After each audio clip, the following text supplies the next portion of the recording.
Hello student, आप सभी का श्रेष्ठ अभी क्लासेस में स्वागत है। आज हम लोग स्पर्म अर्थात शुक्राणु पर बात करने वाले हैं। बोर्ड एग्जाम में यहाँ से प्रश्न आपको देखने को मिल जाता है। यहाँ पर मैंने कई सारे पॉइंट नोटिस कर रखे हैं। मैं यहाँ पे आप लोगों को पॉइंट वाइज क्लास इसलिए उपलब्ध करा रहा हूँ, यहाँ से आप जो आपके बहुविकल्पी प्रश्न आते हैं, एमसीक्यू आते हैं, वो भी बड़ी आसानी से हो जाएंगे। दूसरा, आपकी जो टिप्पणी आती है वो भी यहीं से क्लियर हो जाएगी और ये विस्तृत उत्तरी में भी आपकी बहुत हेल्प करेंगे। चलिए अब हम बात करते हैं पहले पॉइंट पर।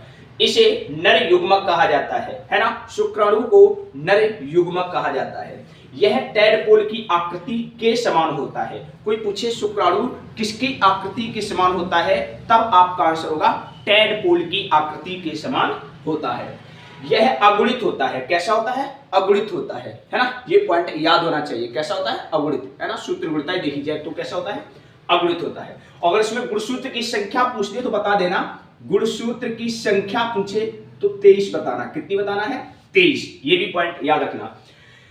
ये 4 भागों में बटा होता है। आप अपनी एनसीईआरटी रखिए। मैं आपको बता रहा हूं, अपनी जो क्लासेस सारी की सारी क्लासेस एनसीईआरटी पर आ रही है। वहां पे स्पर्म को 4 भागों में बांटा गया है। कौन कौन 4 भाग हैं? देखिए, सबसे पहले होता है शीर्ष, फिर होता है ग्रीवा, फिर होता है मध्यखंड, फिर होता है पुच्छ, है ना। तो 4 भाग होते हैं। कौन कौन? शीर्ष, ग्रीवा, मध्यखंड और पुच्छ।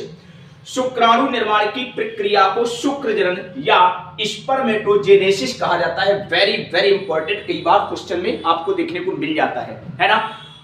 स्पर्मेटोजेनेसिस कहा जाता है। शुक्राणु 2 प्रकार के होते हैं, एक्स और वाई। शुक्राणु कितने प्रकार होते हैं? 2 प्रकार के, एक्स और वाई। मादा में एक्स गुणसूत्र होता है, जबकि नर में एक्स वाई शुक्राणु होता है ना। नर में एक्स वाई शुक्राणु होता है ना। ये पॉइंट आना चाहिए। मादा बनेगी तब एक्स का कॉम्बिनेशन देखने को मिलेगा और जब नर बनेगा तो एक्स वाई का कॉम्बिनेशन देखने को मिलता है। शुक्राणु के शीर्ष पर एक्रोसोम पाया जाता है। क्या पाया जाता है? एक्रोसोम। मोस्ट इंपोर्टेंट है। अब देखो मैं 2 पॉइंट और लिख रखे हैं। एक्रोसोम का निर्माण गोल्जी बॉडी या गोल्जी काय से होता है। ये पॉइंट अच्छे से याद रखना, है ना।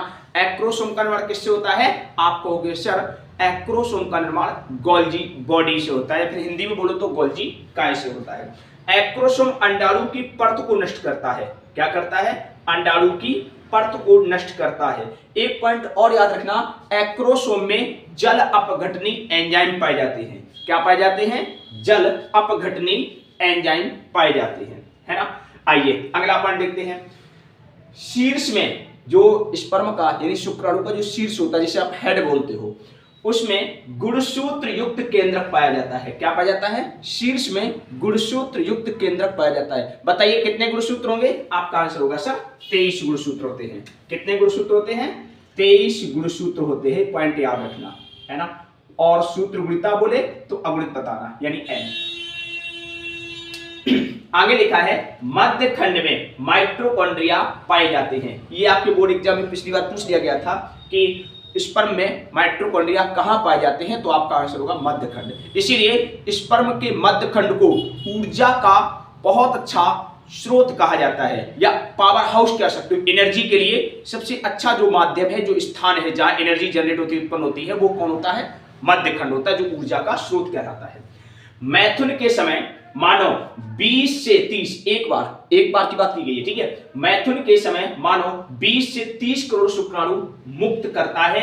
एनसीईआरटी में साफ साफ लिखा हुआ है, जाके जहां स्पर्म का डायग्राम है वहां पे आप देख सकते हो, है ना, कि जो मानव होता है वो मैथुन के समय एक बार में कितने स्पर्म रिलीज करता है, तो आपका आंसर होगा 20 से 30 करोड़। कितने? 20 से 30 करोड़।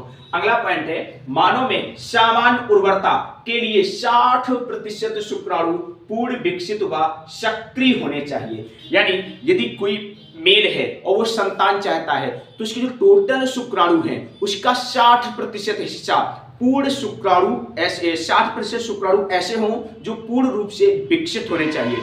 यानी उसमें पूर्ण विकसित टैल हो, एक्रोसोम हो, है ना, विधिवत तरीके से वो स्पर्म जन्म करने के योग्य हो, है ना, तभी वो पिता बन सकता है। अगला पॉइंट क्या लिखा हुआ है यहाँ पे? मध्य खंड में बहुत ही कम कोशिका द्रव पाया जाता है। बड़ा ध्यान से समझना है, यहाँ पे बहुत अच्छा पॉइंट लिखा हुआ है कि जो मध्य खंड होता है उसमें बहुत ही कम कोशिका द्रव होता है। तो इस कोशिका द्रव को मैनचीट कोशिका द्रव कहा जाता है। क्या कहा जाता है? मैनचीट कोशिका द्रव। यदि ये शब्द आए तो आपसे बड़ी आसानी से हो जाएगा। अगला पॉइंट है, मध्य खंड को गुणसूत्र का ऊर्जा केंद्र कहा जाता है ना, मैंने यहाँ बताया था, है ना, जो मध्य खंड होता है उसे गुणसूत्र का ऊर्जा केंद्र कहा जाता है। अगला पॉइंट क्या है? गुणसूत्र की पुच्छ शुक्राणु को गतिशीलता प्रदान करती है। यह शुक्राणु का सबसे लंबा भाग होता है। यदि तुमसे कोई पूछे शुक्राणु को तैरने में कौन मदद करता है, तो आपका आंसर होगा उसकी पूंछ। और कोई पूछे गुणसूत्र का सबसे लंबा भाग कौन होता है, तब आपका आंसर होगा उसकी पूंछ अर्थात टेल। अगला पॉइंट क्या है? शुक्राणु 24 से 28 घंटे तक जीवित रहता है। कितने से?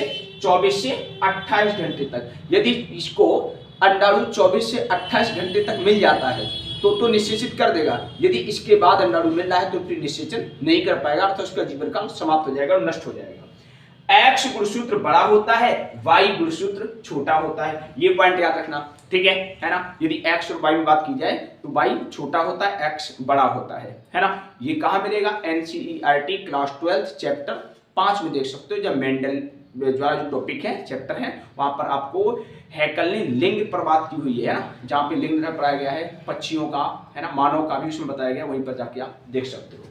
अगला पॉइंट है, एक्स गुणसूत्र दोनों में पाया जाता है ना। वाई गुणसूत्र मात्र नर में पाया जाता है ना। एक्स गुणसूत्र जो होता है नर में भी होता है और मादा में भी होता है, लेकिन जो वाई गुणसूत्र है वो मात्र आपको नर में ही देखने को मिलता है। यदि आपको हमारी क्लास पसंद आ रही है, आपको कोई किसी प्रकार की समस्या आ रही है, कमेंट कीजिए, मैं आपको वो क्लास उपलब्ध करा दूंगा। किंतु आपकी पढ़ाई, आपकी तैयारी, आपके शिक्षण कार्य में कोई भी बाधा आए, उसके लिए हम और आप लोग जिम्मेदार ना बने, बल्कि उससे पहले उसका समाधान खोज लें, है ना। तो इसीलिए आपको कोई समस्या है तो आप कमेंट कीजिए, मैं आपकी समस्या का समाधान करूंगा। यदि आपको हमारी क्लास पसंद आ रही है तो लाइक, शेयर और सब्सक्राइब करना मत भूलिए। धन्यवाद।